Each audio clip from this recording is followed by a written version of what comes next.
Hey guys, this is Valentina, your local Argentinian Spanish tutor.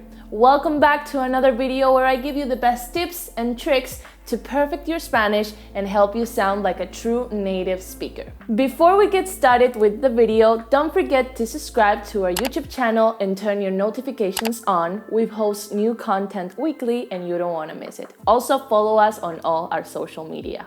In today's video, we'll break down Spanish confusing words. Words that because of their sound or their spelling can be easily confused. So, if you don't want to mix them up again, make sure to keep watching the video. With no further ado, let's get right on it.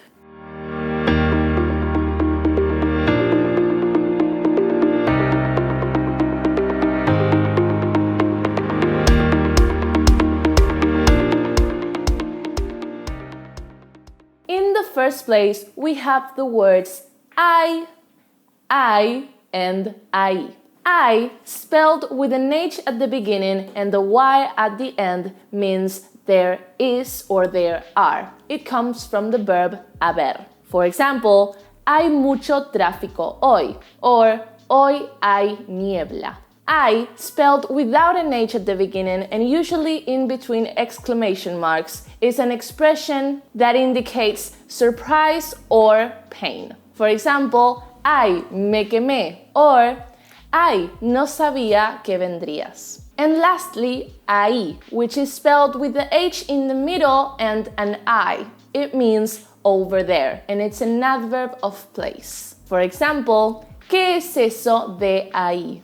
Number 2, we have hombro, hambre, and hombre. Hombro means shoulder, hambre means hunger, and hombre means men. All of these words are nouns. Number 3 is ves and ves. Ves, spelled with an S at the end, comes from the verb ver, to see, in the second person. Tú ves, you see. Ves, with the Z at the end, is a noun that means time. For example, la primera vez, la segunda vez, the first or the second time. Or tres veces, plural, a la semana, 3 times a week. For Spanish nouns that end in Z, the Z will turn into a C and will be followed by S when this word becomes plural. For example, las voces, las veces, or los lápices. Number 4 is coser and coser. Coser with a C in the middle means to cook.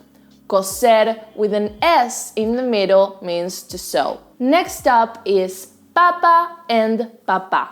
Papa without an accent mark means both potato and pope. Papa with a spelled accent mark in the end means dad. Number 6 is caballo and cabello. Caballo means horse and cabello means hair. Number 7 is mejor and mayor. Mejor means better than and mayor means older than. Then we have cazar and cazar.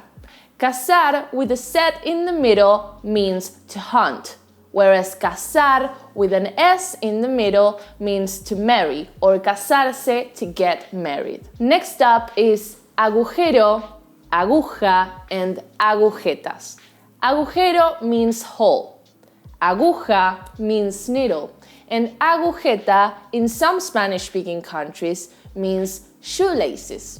However, in Argentina, for example, we don't say agujetas for shoelaces, we say cordones, which is the plural of cordón, which also means cord, cable, or wire. And according to Moises, who is from Venezuela, there they call shoelaces trenzas, which also means braids. Sentar and sentir. Sentar means to sit, and sentir means to feel. Both of these words are verbs in the infinitive form. Next up, we have preguntar and pedir. Although these two words have very different spellings, I wanted to include them because I've noticed that these are two words that English speakers tend to mix up a lot, as they both translate to ask. However, pay attention to this difference. Preguntar means to ask questions. And pedir refers to asking for something. And lastly, we have as, and as. I know. As with an H and an S at the end comes from the verb haber, and it's usually used in compound sentences.